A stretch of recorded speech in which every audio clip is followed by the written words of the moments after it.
I have to talk to you guys about this Xbox tax trend that I keep seeing people talk about online because I think it's absolute nonsense.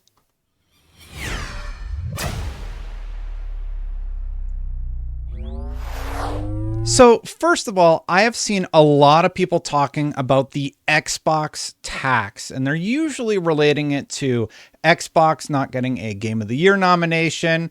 Many people felt that Starfield should have gotten an Xbox Game of the Year nomination, but you know what? That game was contentious. No matter how you look at it, that game either scored incredibly well or it was sort of middling.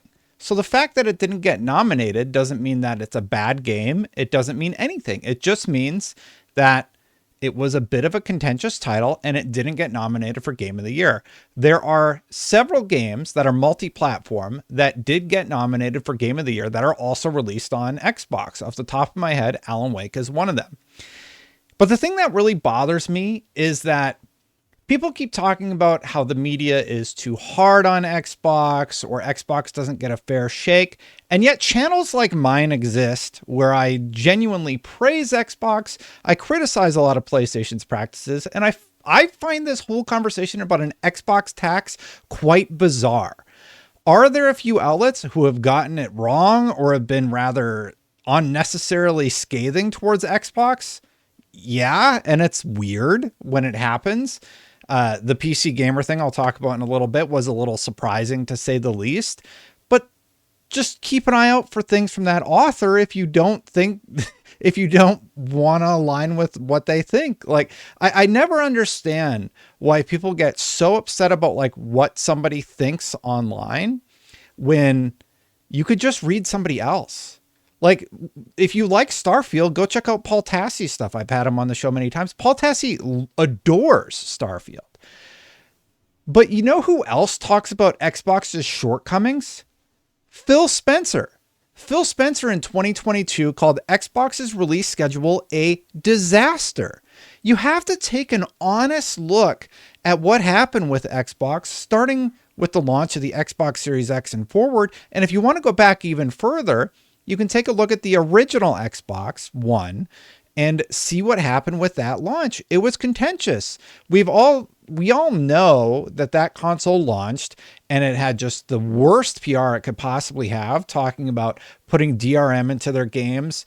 The CEO at the time, I'm blanking on his name for some reason, but anyway, he said stuff like buying Xbox 360, which just isn't smart to do when you're talking directly to your consumers. And it's just been sort of a bizarre reaction that I've seen online to this Xbox tax. Look, I love Xbox, but you can love a product and recognize its shortcomings. I love a lot of PlayStation games also, but I don't like a lot of the corporate strategies that are implemented that cost the player more money. And I feel like that's a big reason why I'm seen as an Xbox fanboy, because I'm very critical about the corporate strategies. But if you look at the content that I produce about the games, it's glowing for PlayStation.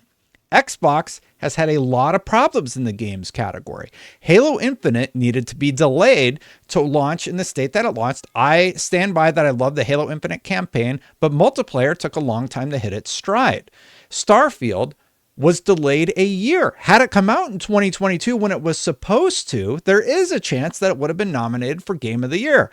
Granted, Elden Ring also came out that year, so I think we can all agree that Elden Ring likely would have taken it. But let's talk about a few of these posts that I've seen, because I just find it fascinating that people who I like and respect, like Post Up here, are talking about this Xbox tax. Modern Warzone tweeted, Modern Warfare 3 is the best COD multiplayer we've had in years, but somehow is also the worst reviewed Call of Duty game of all time. I don't understand it, especially when you compare scores to some of the other games like Vanguard. Do you think these reviews are deserved? And he also talks about Doug Dagnabbit, who says, genuinely don't understand Call of Duty getting its worst reviews of all time with Modern Warfare 3, especially not the multiplayer. Now, he's correlating the fact that Xbox just closed on the Activision Blizzard deal with it getting poor review scores. That is insane to me. You think that journalists are playing Call of Duty thinking, well, Xbox owns this now, I have to give it a bad score. Like, that's the narrative that people are trying to say is causing the Xbox tax, and that's insanity to me. Here's what I actually think happened. I think Activision Blizzard, who we heard rumors of canceling this particular release of Call of Duty, rushed it out because they have to hit their yearly cadence to get the game out, and it's just subpar to many people who are reviewing the product. I don't think that's that crazy. What's more likely, that there's a grand conspiracy by the entire industry to be negative about Xbox, or that one Call of Duty was kind of bad? Like, and the multiplayer, for the most part, if it was reviewed separately, was a bit more positive than the campaign. The campaign was quite negative. Even influencers who were paid to play the campaign said it wasn't great. Like, the fact that you think this is like something about it has nothing to do with Xbox. Call of Duty is just a situation that is very convoluted and complicated, and it has nothing to do with the fact that it was purchased by Xbox. And by the way, here's the tweet from Doug Dagnabbit. He runs Modern Warzone. So Doug has a vested interest in Call of Duty doing well because he runs the main outlet that covers Call of Duty. So of course he's going to be like super vested in that game doing well. And no fault to you. Like, if this video gets sent to Doug, like, I'm not slamming him or anything like that. But like, you have one source post, it's Doug, and then you source probably the tweet that he made. And then you talk about Charlie Intel, where you talk about PC Gamer. And I alluded to this a second ago. PC Gamer review says Modern Warfare 3 is not fun because Sledgehammer Games took a sledgehammer to the movement that Infinity Ward had in Modern Warfare 2. The reviewer calls slide canceling and faster mantling cheesy techniques. Now, I will say this. I think it's totally fine to question and critique reviews and how they're written. I think that's fine. But to say that the way that's written is anything to do with Xbox, it's insane to me. It's absolutely insane to me. And I just had to say this because, like, I see people I like talking about this stuff. I'm like, what are you doing? That's not a thing. By the way, if you like my channel, hit that subscribe button, hit that bell. I don't think as an Xbox centric channel, denying the Xbox tax, I don't think I'm going to make a lot of friends with this one, but I had to say it. Continuing on, Microsoft celebrates its this criticism I agree with. I think that this is phrased in a very strange way. Microsoft celebrates its conquest of Activision and the triumph of capitalism with a montage video that mashes up Modern Warfare, Halo, Diablo, Starfield, and more. Now, I have to imagine that this writer does not like capitalism, and the fact that they're talking about it like a conquest. Every employee wanted this to happen. Every employee who has stock is going to make a ton of money. Most of these bigger companies offer an employee stock purchase program, so everybody profited handsomely from this. And if you look at the tweets from the developers, like, I just disagree with PC Gamer on this one, and that's fine. It's fine to have a healthy debate, but to say it's an Xbox tax, I think that's a little much. Now, Ham Solo also bringing up Call of Duty. Ham and Post, like, I really like you guys, but I think you're just way off with this one. Modern Warfare 3 is stuck paying deference to a past that it seems to barely understand. Our review, 2 out of 5. Clickbait versus reality. Now, he links to the marketing material from Call of Duty talking about thank you and how well the game did. Thank you. More hours per player overall. Modern War MWZ is the most engaging third mode in history. Campaign players putting in more time per player. Like, those are retention statistics. Okay. The game can still be bad. The game can be bad and still sell well, right? Do you remember when Gran Turismo 7 launched and it was offline for like a week, but it was still topping sales charts? Like, games can launch with problems and still do well for the marketing team. Even Diablo, for example. And thankfully, now y'all know you're off your rocker when Gaz agrees with me. It's precisely because of this tax perception built on Xbox's sustained failures in a critical console generation and beyond that Xbox has no choice but to deliver above and beyond its competition. To sway the public and media, predisposition requires several key victories, not in an adversarial sense. We can cry about it, not suggesting Joey is here, or just keep pressuring the company to deliver more, especially considering the resources available to it. I believe that pressure is definitely felt within Xbox now after ABK, but it's also clear that Xbox does need a steer and reminder from the community. I believe Xbox is in a really good place. You're going to see some proper attempts and efforts at gaining traction and delivering quality content. I am a lot less concerned about how Xbox's roadmap is. I'm a lot less concerned now about Xbox's roadmap than Sony's. I should probably make a video about that, but Sony's having some major problems right now in terms of just like how many senior people have left the key franchises that are working on big like Naughty Dog lost their senior lead, Returnal lost their senior lead, tons of layoffs at Bungie. Anyway, continuing on, that is struggling to reconcile its games as a service pivot in a changing market, as well as a cash-rich behemoth like Microsoft that can introduce disruptive elements like Game Pass and a monstrous acquisition like ABK. Strictly in this sense, the industry is in a healthy place because of such determined players in the space. Hi, my name is Gaz, and this is my TED Talk. Gaz is right. We should be pressuring the trillion-dollar company to do better. What? Why wouldn't you? They have $1 trillion, y'all. They don't need you to jump up and defend them every time things get a little spicy, like when a Call of Duty releases and it's sort of whatever. A lot of people do not like the new Call of Duty. Influencers who are paid to play it say, yeah, that campaign was kind of mid. Maybe people disagree about the multiplayer. I don't play Call of Duty. I don't care about this Call of Duty release. But the fact that it's bad isn't insane to me, especially when Schreier like a year ago revealed that they were talking about canceling it. Like, if they're internally having discussions about canceling it, maybe something's wrong. Now, I don't know if audio's turned on here, but there is a little clip I'm going to try and play here. I'm not getting desktop audio. Let me set it up really quick. Let's see. What am I outputting to? No audio. Let me try and get this set up. Sorry. It's just my son's going crazy. I don't know what's going on, but basically, for some reason, I can't output audio.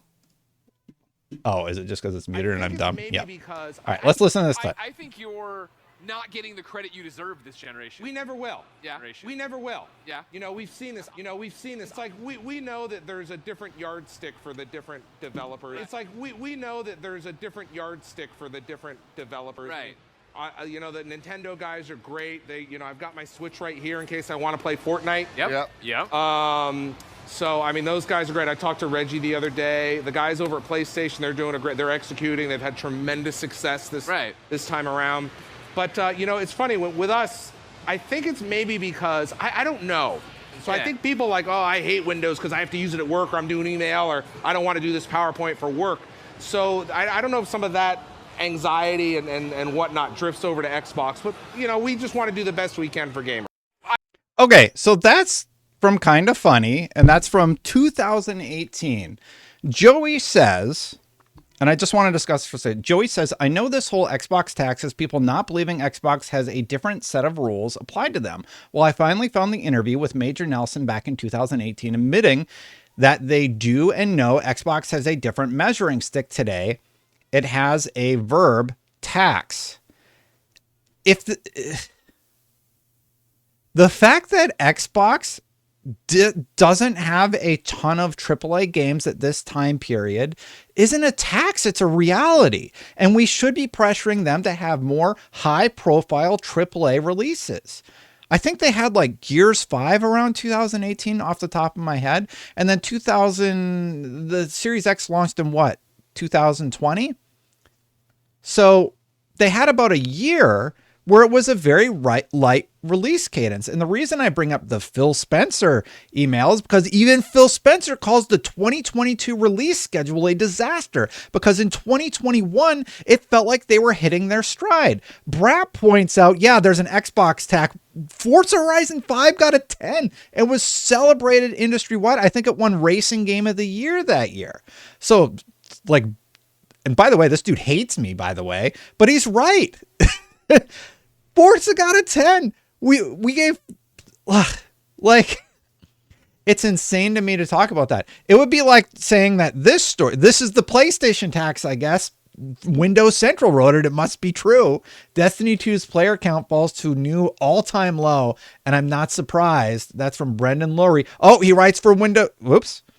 Well, he writes for Windows Central. I guess that's the PlayStation tax. It's insane, you guys. Asking Xbox to come up with a regular release cadence, which they have been working on. And Redfall, by the way, this past year was supposed to be part of that release cadence, failed. And Phil Spencer admits it failed. And they're reevaluating their internal policies to correct that issue. We should be hard on Xbox when they make mistakes. Look, Starfield wasn't for everybody. That doesn't make it a bad game. That doesn't mean there's an Xbox tax. It just means it was a contentious release, largely due to some of the mission structure based on what I've read, a feeling of grindiness and repetitiveness, and sort of like the illusion is broken because the way that they built the interplanetary systems didn't work for everybody. But for some people, it was great. Now, Chris Dring also talked about how this is real. Like, console sales were up 33% across tracked European markets year on year. This was entirely due to PlayStation 5, with sales up 116% over June last year. Switch sales were down 2.3 year on year, while Xbox Series X and X sales were down 0.8, so basically flat. Fast forward a few months later, Xbox sees a big sales slump. Let me find it.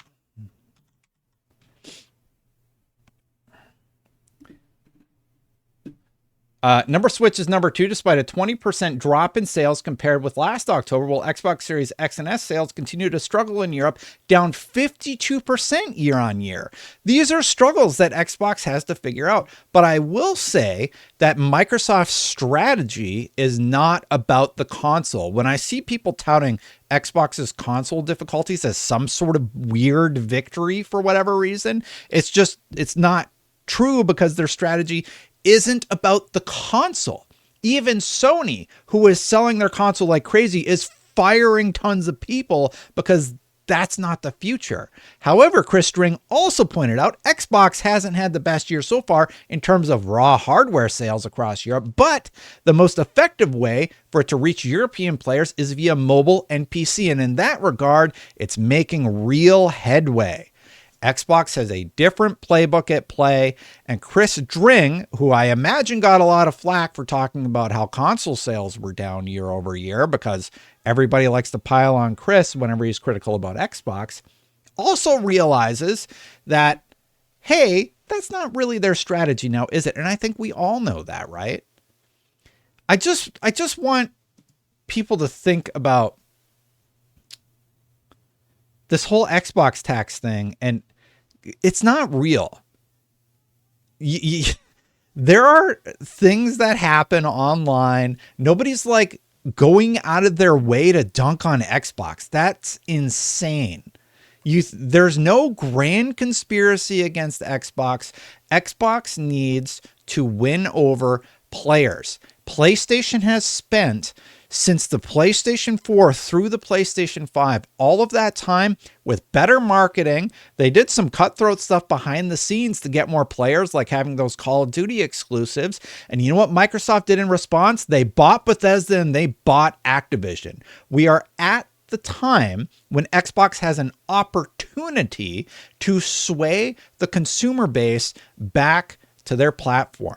And when internal emails are alluding to the fact that Xbox will no longer exist if they don't make that pendulum swing back in their direction, I don't think that's a media bias or anything like that making Microsoft make that decision. Microsoft recognizes that they have work to do and they're putting in the work. That is great. And I think being critical about their missteps, like that Call of Duty, it ain't it. And if you're using that Call of Duty entry to use as some sort of defense, or even Starfield, like, you have to be able to look at these games and say, okay, I love Starfield. What are some reasons some people might not like it as much as I do? And just recognize that you have a difference of opinion. It doesn't mean there's a grand conspiracy against the Xbox platform. I love y'all. I gotta call it like I see it, though, with this whole Xbox tax thing. And I think Xbox fans should be asking Xbox to continue to elevate their platform, come up with new strategies to win new customers. And honestly, I think next year and the year after and the year after that, we're going to see some pretty substantial changes just based on the leaks that we've seen from Microsoft, right? That's my take on the whole situation. Hey, if you like me talking about this stuff, hit that subscribe button, hit that bell. I want to be clear, though. I'm not saying anybody is bad or anything for talking about Xbox tax. I just think you need to rein it in a bit. The people that I'm listing here, like Post-Up and Ham, they've been really great. I just don't agree with this Xbox tax sentiment, and I don't think I ever really have. There have been a lot of things that have happened in the media where they're negative towards Xbox, but that's just their opinion. I don't think it's like an industry bias or something. Otherwise, why does Windows Central exist? And even Windows Central is critical of Xbox often, right? Like the biggest Xbox fans, myself included, are often critical of the brands that they love because they want them to do better. That's what I want from PlayStation. That's what I want from Xbox, because at the end of the day, all I want is what's best for consumers. And honestly, if this Call of Duty reaction means a banger of a Call of Duty next year, I think that's a good thing. And I hope that's what happens. Time will tell. Thanks for watching. If you want to become a member, hit that join button to support the channel. Thank you so much. I know I've been off. I'm going to get real with y'all for a second. Hit that join button if you want to become a member. It's been a very difficult few weeks for me personally. So thank you for watching. Thank you for being patient with me. This video got me fired up, and I like making content like this when I feel like it's a topic I want to talk about and be honest with you all about. I'm never gonna not say what I think, even to my own detriment. And that's a problem that I run into from time to time, right? I think the Xbox tax thing isn't true. Maybe you think it is true. You can talk about it in the comments below.